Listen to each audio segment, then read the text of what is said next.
Hi there, my name is Ardhana, and this is my first video for YouTube, and it is September 3rd, 2013. The focus of this channel is going to be about the spirituality of gender and the gender of spirit, and what it means for me to be a transgendered individual living in a time when our spirituality is increasingly a challenge, but also increasingly needed. And so it's taken me a while to feel ready to make this video, and I don't know that I actually feel ready, but it clearly is the time.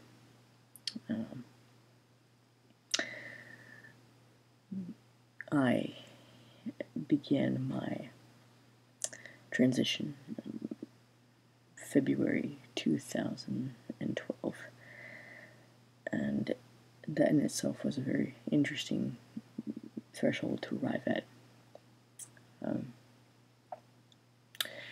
And since then, I have had 9 months of therapy and 7 months on testosterone, and have spent the past 6 months living full-time, presenting as masculine. At the beginning of all of this, way back in time, I had come in, like a lot of us, all of the transgender sisters and brothers that I know, have reported the same kind of story. And so I think that we know that well enough that I don't really need to reiterate too much of it, but the strong feelings of just knowing one's innate identity and energy and wanting to be empowered in that. And I was indulged in it quite a bit, even though I didn't believe that was true. But I was, I was allowed to dress the way I wanted and choose the friends that I wanted, and I certainly wasn't held back from participating in life the way that I wanted to, and I had the right people at the right time that allowed me to really keep that connection. And I spent a good portion of my life through my teenage years knowing very, very clearly what I needed and wanted. And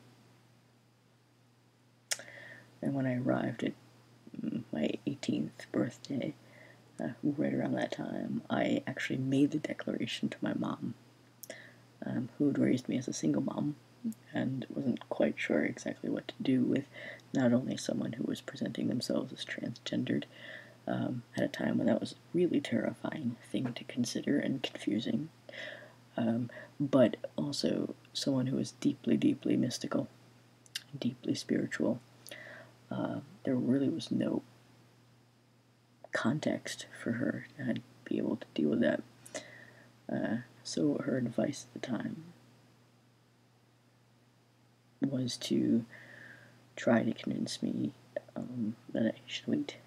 And she honestly presented her fear and her concern and her cautions.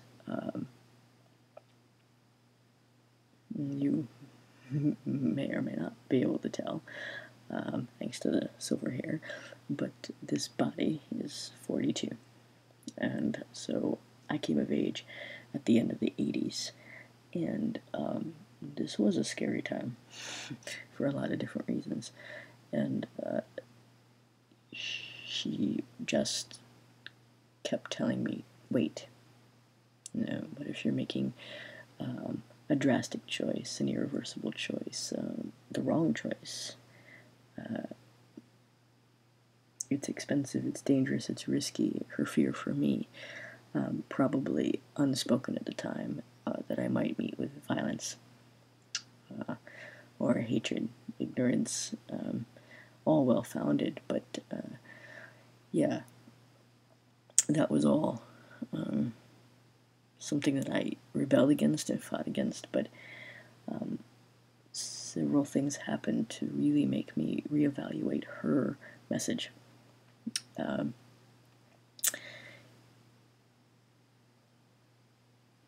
I traveled a bit between the ages of 18 and 21, and right around my 21st birthday, I had an immense spiritual awakening. I had, in my early youth, consciously chosen to become Catholic. There was a reason for that. But by the time I had spent several years in the church and had sung in choir and then was teaching catechism, I realized right about that point in time that I didn't really believe anymore, and that the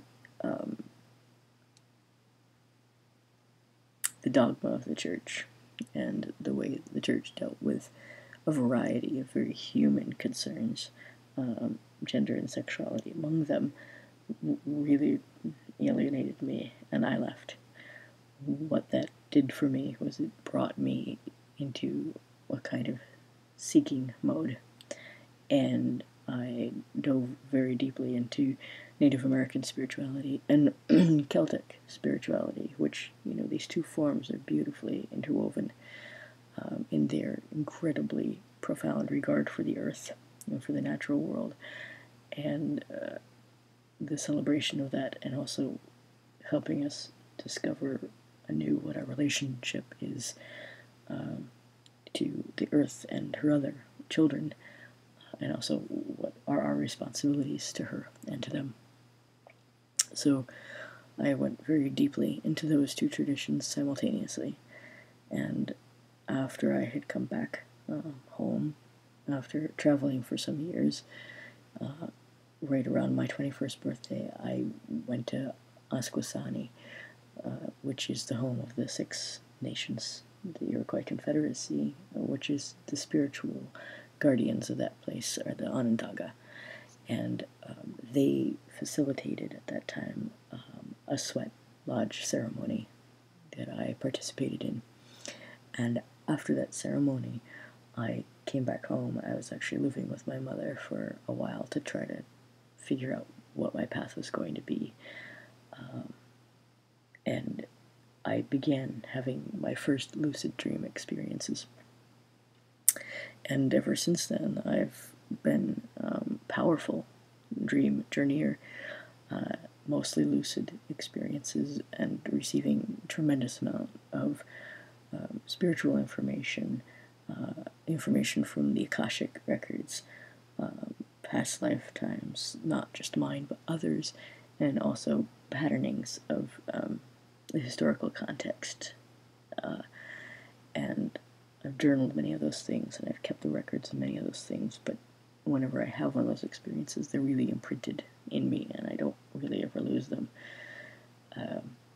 So in that beginning phase of those journeys, I had many questions about what was my path to be, and I was receiving very difficult but very profound guidance that told me I had to stop seeking to change my outer form, and that I shouldn't pursue transitioning my gender. And so I took that in, and I fought against that quite a lot. I didn't want to hear that. And but I listened very deeply, and I did eventually, over the next years, move farther and farther and farther and farther into that surrender process, and I made it a faith walk. I knew that there was something really profound that I needed to claim, to discover, to heal. And the messages that I received were very much about karma, karmic lessons that I needed to learn by being a woman, and by surrendering into that, and by also surrendering my need to capture and reclaim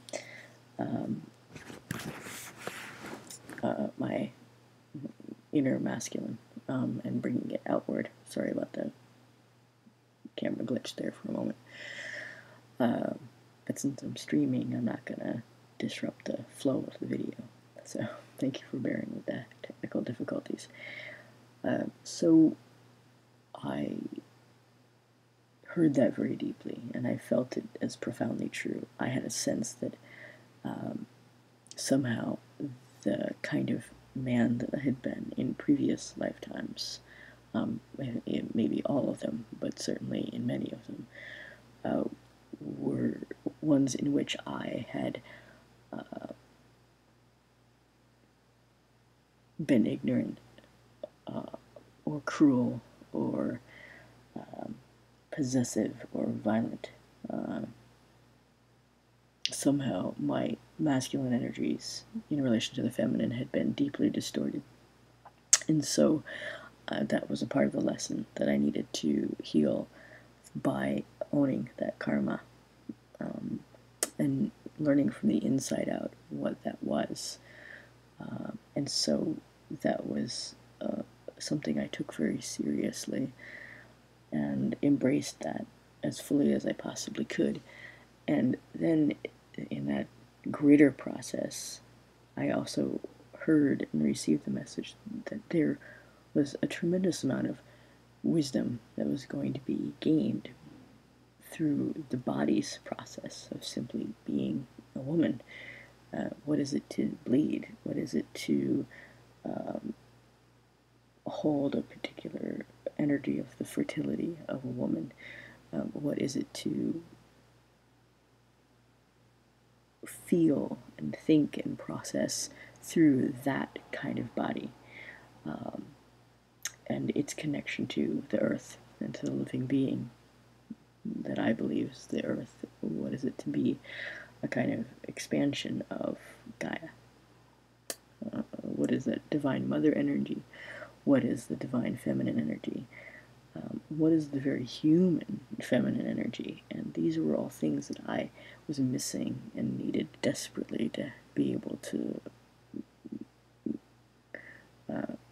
look at and absorb and integrate fully into my being. And so I followed that path from the ages of 21. About 12 years later, we'll fast forward, and that journey culminated really in the birth of my daughter, who in a few days is about to turn 10 years old. And for those of my brothers among the trans men, some of you have also experienced that part of the journey in your feminine bodies. For those who have carried life within them and given birth, you know what a profound journey that is. What an incredibly empowering journey that is, and also how terrifying and how reality shattering as well as reality revealing it is. There really aren't words for that for those who haven't experienced it, and for those of my brothers among the trans men community who have not experienced that and will never experience it.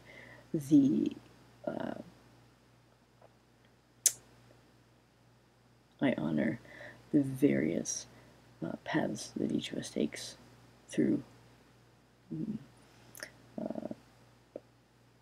manifesting our true selves. And there's no greater than or lesser than in this, no higher or lower evolution or development. But I do feel that there is something truly profound about the way in which, when we move from one pole to the other, speaking of polarization, speaking of the electromagnetics of gender, that somewhere in that journey, there are moments when we experience the absolutely sublime union of the two, even if we're moving towards one of the poles.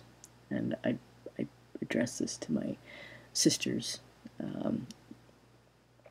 too, who are who have transitioned or are transitioning from male to female. When those moments of union arrive, we experience something that transcends all of the binary, all of the polarizations. And I think in those moments, we really, really touch the divine. And we touch it within ourselves, within the very vessel of our bodies. And so this really is at the very heart of why I'm making these videos, and why I felt called to make this particular introduction.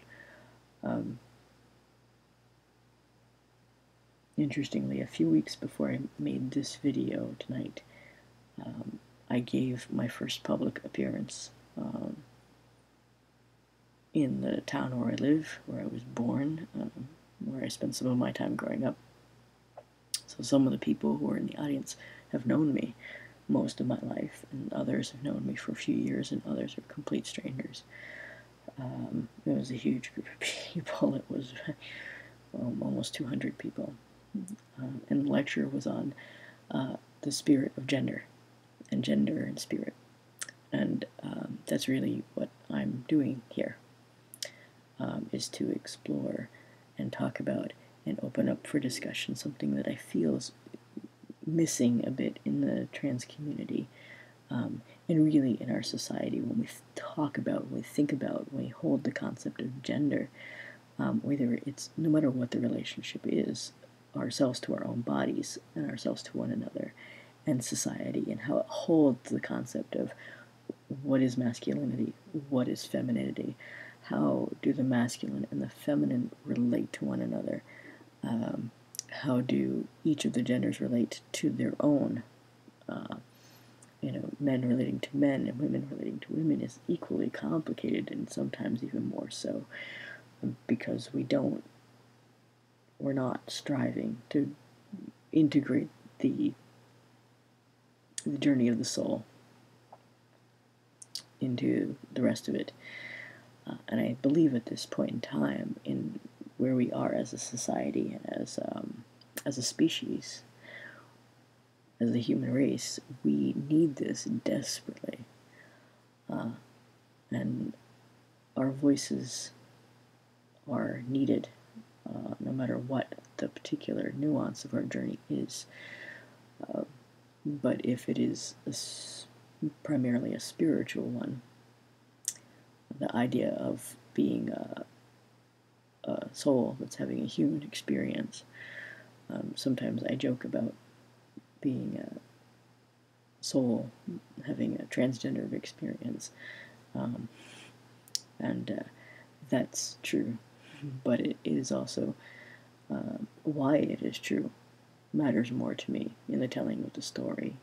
And I feel very much like the why of my transition is more important in many ways than the transition itself. And I could share with you, and I will be sharing with you, videos in which I talk about the biological side of the transformation.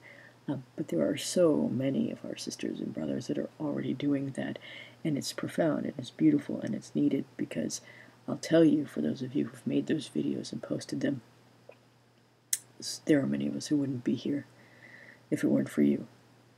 And I don't mean just here on YouTube, I mean here. A few of those early pioneers of these videos helped save some lives and helped inspire people to make similar choices and to take risks, and to overcome a tremendous amount of fear or social stigma or, the loss of family and friends. And this is no easy journey, and but we're doing it, and I honor every single one of you that's here and who can't be here or might be too afraid to be here. So the why, in a nutshell, because this is getting a little long for an introduction, is the I believe it is soul beings who reincarnate, and I absolutely believe in reincarnation. And for those who don't, that's fine. So you can skip ahead, or you can, ignore this part. But I believe that we come in with a kind of agreement, a covenant, if you would, to use profoundly spiritual language, with ourselves, as well as with other beings. But we need to keep coming back here and entering human bodies until all of those agreements are fulfilled. And the journey towards this reality, where I am manifesting the transformation and entering into the biological transition, moving really from a place of doing what I thought was impossible for me, by moving into the feminine, all the way through the experience of birth and motherhood, and then coming to a point where the guidance had come in very clearly that I was going to be embracing the transition, that it was time to reclaim my masculinity. And it was the reclaiming that stuck with me. It wasn't claim this now, time to own this now, time to step into this now. It was a reclaiming, and it seemed to have everything to do with the journeys through reincarnation, some of which, well, I have some of the memories of those lifetimes. I have some of the information about who I've been and lifetime, the paths of life that I've walked. And those have been powerful and profound realizations to have, that have helped me overcome many of the obstacles, and transcend many of the unhealthy and distorted patterns that I've carried within my personality, or within my emotional body, or my psychology. And it brought me that information that I was reclaiming something very vital about the core truth of my being, dropped me into the very beginning, who I had been the first time ever incarnating upon this earth. Who was I at the very beginning of this world? And this begins to enter a place where many people will check out and stop listening. But for those who need this kind of message, that's why I'm breathing a lot of hostility and ridicule, and it's worth it. Because we are living in a time when we serve no one if we allow our fear to make us invisible, or if we allow the stigma of any part of our journey to discourage us, to make us small. We're not here to be small. We're not here to be invisible.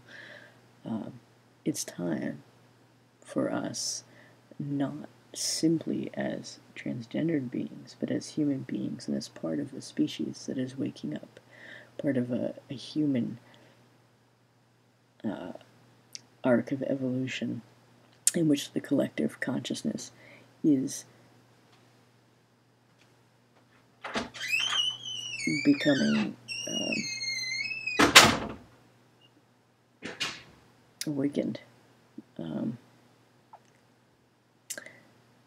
This is a critical time, and so I feel like it has been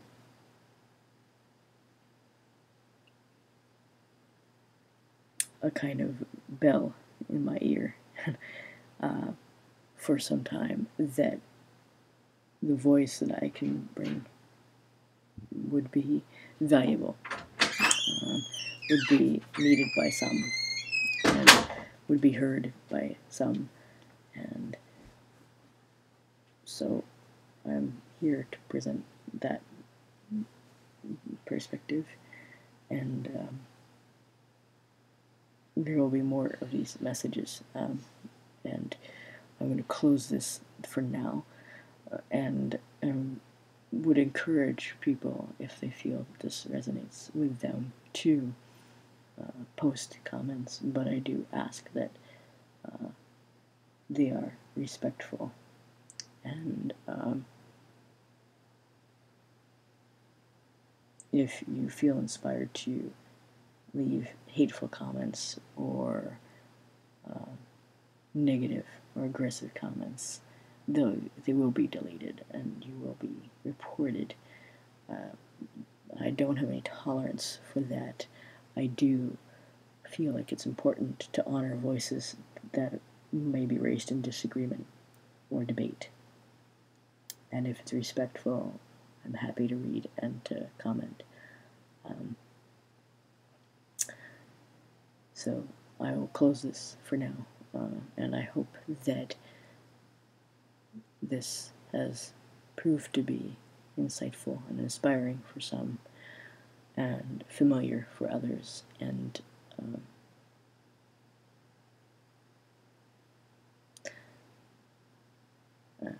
I will be back in a few days to post another video and to expand on this. So I wish you all a good night and many blessings. Thank you.